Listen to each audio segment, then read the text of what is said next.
সংক্ষেপে আমরা বলতে পারি যে দিন প্রতিষ্ঠার অর্থ কোন কোন সাহাবী তাবেঈন বলেছেন তাওহীদ প্রতিষ্ঠা, আর অন্যরা বলেছেন সম্পূর্ণ দিন প্রতিষ্ঠা বা পালন। এই সম্পূর্ণ দিনকে ভাগ করে দিনের, অর্থাৎ আমরা সালাত প্রতিষ্ঠায় একমাত্র দিন প্রতিষ্ঠা, অথবা রাষ্ট্র প্রতিষ্ঠায় একমাত্র দিন প্রতিষ্ঠা, অথবা অর্থনীতি প্রতিষ্ঠায় একমাত্র দিন, এটা আসলে ভুল ব্যাখ্যা, এটা ঠিক না। মূল কথা হলো দিনের যে কোনো বিষয় প্রতিষ্ঠাই মূলত দিন প্রতিষ্ঠা। আর এর জন্যই আমরা প্রথমেই বলছিলাম যে দিন প্রতিষ্ঠা কোনো শরীয়তে পরিভাষা নেই।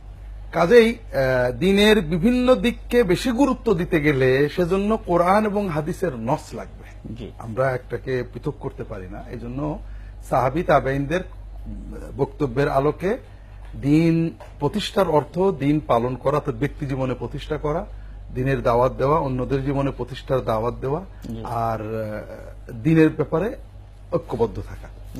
এক্ষেত্রে দিনের সবগুলোই সমান গুরুত্বপূর্ণ, বিশেষ করে সর্বোচ্চ গুরুত্ব তাওহীদ এবং ঈমানের। যদি আমাদের ভিতরে ঈমান এবং তাওহীদ প্রতিষ্ঠা না হয়, আমরা শিরকে লিপ্ত থাকি, কুফরে লিপ্ত থাকি, তাহলে বাকিগুলো গৌণ হয়ে যায়। এটা হলো প্রথম কথা। অর্থাৎ একামতে দিন মানে শুধু একামতে রাষ্ট্র, আর রাষ্ট্র ছাড়া অন্য সকল একামতে দিন নয়। এটা দাওয়াত অথবা খেদমাত, এই ধরনের ব্যাখ্যাগুলো আসলে সালফে সালেহিন কখনোই করেননি। আধুনিক যুগে আমরা অনেকে বলি, এটা আমাদের নিজস্ব চিন্তা, কিন্তু আমরা যেহেতু সুন্নাহর আলোকে বুঝতে চাচ্ছি, সুন্নাহর আলোকে এটা ঠিক না। দ্বিতীয় যে বিষয়টা অর্থ দিনের সবকিছুই নিজে পালন করা, অন্যদের দাওয়াত দেওয়া। 2 নম্বর হলো এখানে কোন একটা বিষয়কে এক্সট্রা অর্ডিনারি গুরুত্ব দিতে গেলে নস লাগবে, সুন্নাহ লাগবে। দ্বিতীয় বিষয় হলো যে দিন প্রতিষ্ঠা আর রাষ্ট্র প্রতিষ্ঠা এক কথা নয়। দিন প্রতিষ্ঠা, দিনের সব বিষয়ে রাষ্ট্র দিনের একটা দিক, এটাও দিন প্রতিষ্ঠা, তবে কিন্তু এটাই একমাত্র, আর অন্যগুলো নয়, এটা নয়। অথবা এটার অধীনে সবকিছু, জি, এটাও নয়, বরং এটা উল্টো। যতক্ষণ না তাওহীদ প্রতিষ্ঠা হবে একটা রাষ্ট্র, সমাজের অধিকাংশ মানুষের জীবনে, ব্যক্তি জীবনে তাওহীদ আসবে, শিরিক মুক্ত ঈমান, বেদাত মুক্ত আমল, যতদিন না তার আল্লাহর চেতনা আসবে, ততদিন আমি কি করে বাকিটা করবো? এর মূল দায়িত্ব হলো নিজের জীবনে দিন প্রতিষ্ঠা করা। এটা আমরা পারি, আমাদের দায়িত্বাধীন।